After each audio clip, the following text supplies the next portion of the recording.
Bismillahirrahmanirrahim. Assalamualaikum warahmatullahi wabarakatuh. Waalaikumsalam. Alhamdulillahirabbil alamin. Nahmaduka Allahumma ala ni'amin yu'dinul hamdu bizdiyadiha wa nusalli wa nusallimu ala nabiyyika Muhammadin hadil ummati li rasyadiha wa ala alihi wa sahbihi ma qamatit turus wa sutur لعيون الألفاظ مقام بياضها وسوادها وأشهد أن لا إله إلا الله وحده لا شريك له وأشهد أن محمدا عبده ورسوله لا نبي بعد اللهم صل وسلم وبارك على نبينا محمد وعلى آله وصحبه أجمعين أما بعد فقال الله تعالى في القرآن الكريم أعوذ بالله من الشيطان الرجيم فتعالى الله الملك الحق ولا تعجل بالقرآن من قبل أن يقضى إليك وحيه وقل ربي زدني علما وقل ربي زدني علما صدق الله العظيم. Jamaah yang dimuliakan oleh Allah Subhanahu wa taala, kaum muslimin kaum muslimah, semoga kita semua selalu diberkahi oleh Allah Subhanahu wa taala. Amin. Diberi kekuatan selama menjalankan ibadah puasa, kemudian qiyamul lail, baca Al-Quran selama bulan Ramadan. Kemudian dikabulkanlah doa-doa kita dan hajat-hajat kita oleh Allah Subhanahu wa taala. Amin. Allahumma amin. Mari kita meningkatkan ketakwaan dan rasa syukur kehadiran Allah Subhanahu wa taala atas segala nikmat yang telah dikaruniakannya kepada kita, kepada kedua orang tua kita dan kepada seluruh hamba yang kita sayangi dalam hidup ini. Salawat dan salam semoga selalu disampaikan oleh Allah Subhanahu wa taala melalui lisan kita masing-masing kepada baginda Nabi Muhammad sallallahu alaihi wasallam. Allahumma shalli wa sallim wa barik ala nabiyyina Muhammad wa ala alihi wa sahbihi ajma'in. Saya akan memulai kajian kita atau ceramah kultum singkat.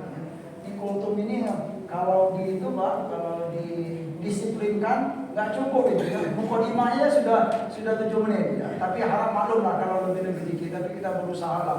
Simple saja, insya Allah. Ya, saya akan memulai dengan firman Allah yang sangat populer tentang ayat berpuasa. A'udzubillahi minasyaitonir Ya ayyuhalladzina amanu kutiba alaikumus siyam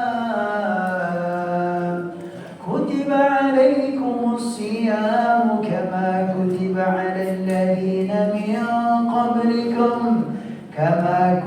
alal ladzina min qablikum la'allakum tattaqun. Artinya, wahai orang-orang yang beriman kepada Allah, kutiba alaikum. Kutiba itu makna dasarnya adalah telah dicatatkan. Dicatat makna dasarnya, Pak.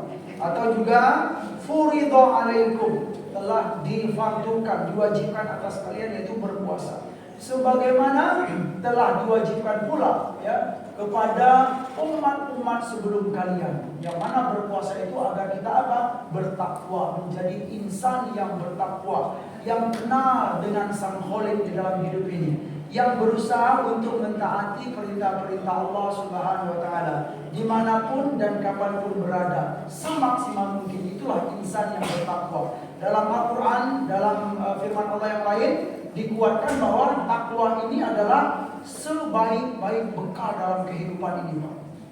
Dan itu ternyata bukan perkara yang berurusan dengan agama saja, tidak. Segala urusan yang baik dalam kehidupan ini bermodallah dengan takwa itu. Ya.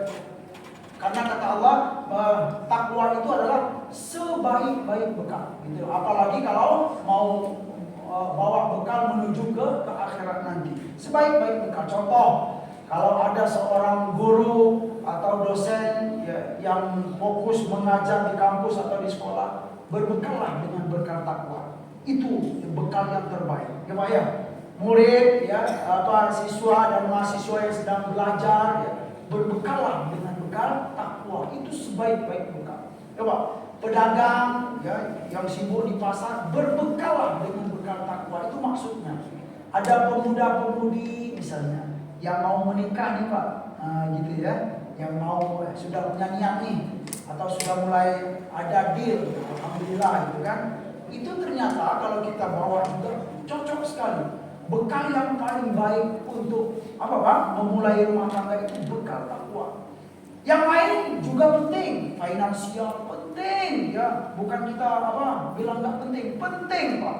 Ya, apalagi pekerjaan tetap penting. Tetapi ada yang lebih penting dari itu ternyata. Apa itu? Takwa. Itu maksud wa tazawwadu kata Allah. Berbekallah kalian. Fa inna khairaz zadi at-taqwa. Subhanallah. Sesungguhnya sebaik-baik bekal itu kata Allah Subhanahu wa taala adalah takwa. Takwa itu sederhananya apa? Ya, hamba yang kenal dengan Allah gitu. Ya, hamba yang kenal dengan Sang Kholiknya. Setelah dia kenal, dia berusaha untuk mengetahui apa ya peraturan-peraturan yang sudah ditetapkan oleh Allah dalam hidup ini. Insya Allah kalau sudah bertakwa itu semuanya akan dimudahkan oleh Allah Subhanahu wa taala.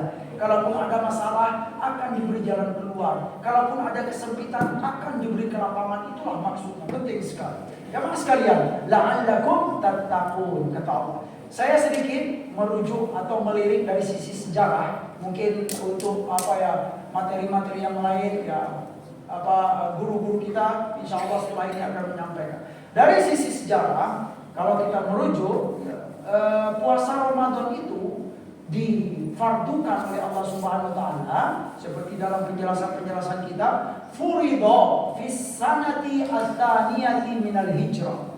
Puasa Ramadan itu diwajibkan atau disyariatkan tahun kedua Hijriah. Nah, ya tahun kedua. Berarti apa ini bisa kita pahami Pak bahwa puasa Ramadan itu disyariatkan di mana? Di Mekah atau di Madinah? Di Madinah. Gitu loh, di Madinah karena dia tahun kedua Hijriah. Tahun pertama Rasul dan sahabat sampai di Madinah pun belum puasa Ramadan. Itulah. Nah, gitu sedikit pemahamannya. Mungkin sebagian kita bertanya, puasa apa ya kira-kira yang paling difavoritkan sebelum puasa Ramadan ini difardukan oleh Allah Subhanahu wa taala? Kira-kira apa, Pak? Nabi Daud ada, puasa Senin Kemis, iya, puasa apa lagi? Puasa Asyura. Nah, dari sekian banyak ya puasa-puasa sunat yang telah dilakukan oleh Rasulullah SAW, kita bisa pastikan puasa yang paling difavoritkan atau yang paling digemari oleh Rasulullah dan para sahabat itu apa? Puasa Al-Muharram. Seperti dalam hadis Nabi SAW apa?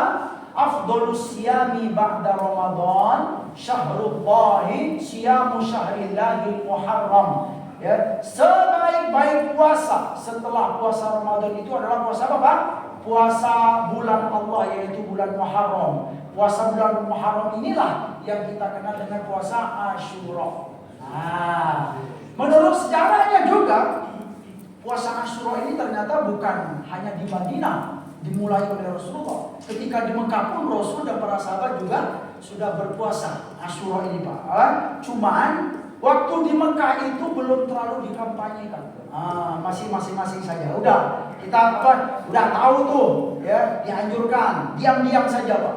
Nah, setelah nyampe di Madinah, ketika Rasulullah baru sampai di Madinah, kemudian menemui kaum Yahudi yang ada di Madinah, mereka puasa Asyura juga. Gitu loh. Nah, terus kata Nabi, kenapa kalian berpuasa? Mereka menjawab, kami merasa syukur ya. Puasa Asyura itu rasa syukur kepada Allah ya. Dari apa? Dari diselamatkannya Nabi Musa dari cengkraman Fir'aun. Jadi kita merasa bersyukur kepada Allah. Lanjut kata Nabi, kami lebih berhak untuk bersyukur terhadap itu, kata Nabi SAW. Cuma nanti caranya apa? Agar kita beda, tidak sama dengan kaum Yahudi. Apa caranya Pak? Kita harus ada juga sholat puasa Tasu'a. Puasa hari ke-9-nya, bukan hanya ke-10 saja. Sebagai pembeda. Ini ya, kalau kita merujuk kepada banyak riwayat, banyak sekali bahwa Rasulullah SAW itu suka ya memerintahkan kita sebagai umat beliau untuk tidak sama dengan kaum Yahudi. Contoh yang lain apa Pak? Contoh sederhana. Kayak ini apa Pak? Jenggot dan kumis. Nah gitu loh. Kalau orang Yahudi jenggotnya tipis, kumisnya tebal sampai nutup ini Pak. Kalau mau minum itu buka dulu gitu. Gitu. Biar beda kata Nabi SAW, kita ini ditipis, ini panjang. Itu salah satu contoh saja. Yang jelas dari sisi sejarah apa? Dia memang tahun kedua Hijriah itu dulu. Poin berikutnya jamaah sekalian yang dimuliakan oleh Allah Subhanahu wa taala. Berapa kali Nabi kita puasa Ramadan? Ada yang bilang 10, ada yang 8. Berapa Pak? Nabi kita ada yang 8 atau 9 Pak? Nanti ya saya sampaikan ya teks dari literasi yang ada dalam kitab kita ya. Kata para ulama, shamahun Nabi sallallahu alaihi wasallam tis'a Ramadanat. Iya. Nabi sallallahu alaihi wasallam ditakdirkan oleh Allah Subhanahu wa taala puasa Ramadan itu hanya 9 kali Ramadan saja Pak. Setelah itu beliau meninggal. La ilaha illallah. Ya. Coba kalau kita lihat diri kita Pak. Kita sudah berapa kali Pak Ramadan? Oh ya Allah, Pak Haji ya Allah. Ada yang bilang saya sudah 20 kali misalnya dari awal balik. Ada yang sudah 35 kali Ramadan. Ada yang 45 kali, ada yang 50 kali Ramadan. Ada yang sudah 60 kali Ramadan. Kira-kira besar enggak karunia Allah itu Pak kepada kita? Subhanallah. Ada sebuah ungkapan dari hamba yang soleh. Saya temukan, Masya Allah ya. Beliau dikaruniai oleh Allah Subhanahu wa taala puasa Ramadan selama 80 kali. Dengan karunia Allah itu dia merasa, ya Allah, ya, saya berharap sekali ya Allah, semoga dengan karuniamu ini hamba bahagia di akhirat ya Allah. Hamba punya bekal banyak ya Allah. Itu perkataan beliau itu apa? Yang berbunyi, kaifala arjuhu wa qad sumtu lahu thamanina Ramadan. Itu perkataan beliau, hamba yang soleh ini. Apa artinya? Kaifala arjuhu wa qad sumtu lahu thamanina Ramadan. Bagaimana aku tidak berharap kepada Allah Subhanahu wa taala sedangkan aku telah berpuasa karenanya sebanyak berapa? 80 kali Ramadan. Artinya beliau ini husnuzon sekali kepada Allah Subhanahu wa taala. Kira boleh enggak? Sangat boleh sekali. Roja ya. Kaifala arju itu bagaimana aku tidak roja kepada Allah. Roja itu berharap sekali ya Allah. Semoga dengan bekal Ramadan yang 80 kali itu ya Allah, hamba husnul khotimah, bahagia di akhirat, punya bekal di alam kubur ya Allah. Gitu loh. Ya, pede sekali. Alhamdulillah ya. Bukan berarti kita terlalu bergantung dengan amal, tidak. Pasti kita bergantung kepada rahmat Allah, ya kan Pak? Tetapi nggak mungkin rasanya kita dapat rahmat Allah kalau kita tidak beramal, gitu loh. Berharap rahmat Allah tapi sengaja nggak mau sholat 5 waktu, kira-kira masuk akal nggak itu Pak? Nggak mau puasa Ramadan, masuk akal nggak? Itu rasanya ya gimana ya? Nggak layak kita punya sikap begitu, jemaah sekalian yang dimuliakan oleh Allah Subhanahu Wa Taala.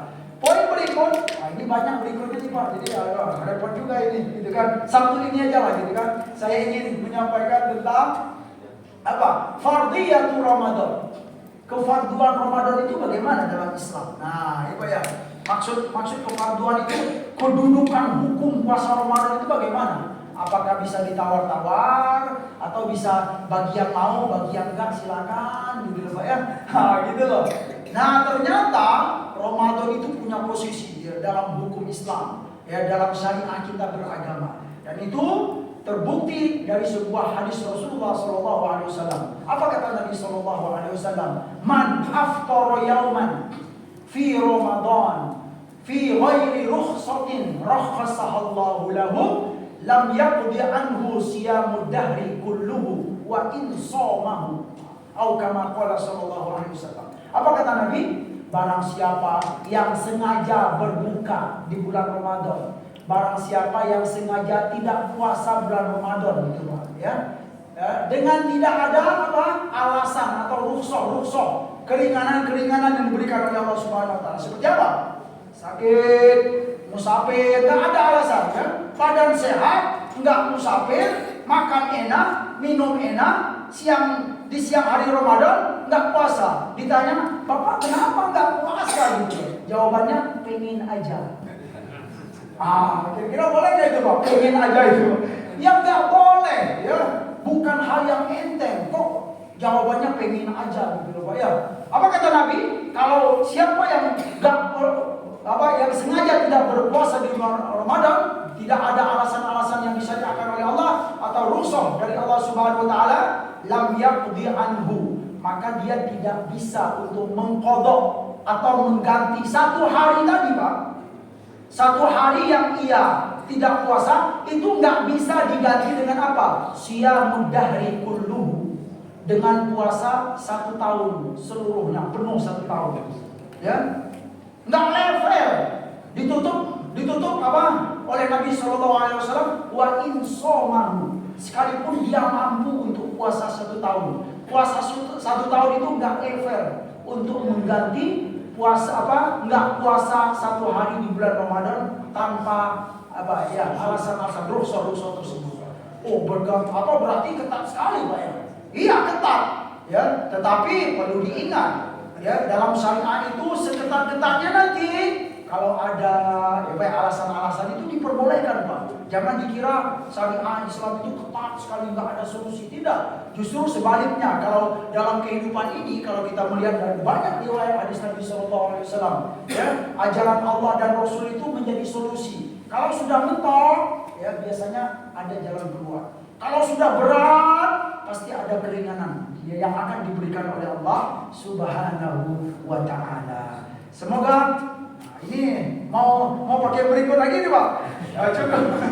Gak habis-habis ini gitu ya. Cukup saja lah gitu, insyaallah. Mudah-mudahan ya, intinya adalah ya kita itu ya hari ke hari ya, semoga kita diberi oleh Allah Subhanahu wa taala ilmu yang bermanfaat. Amin.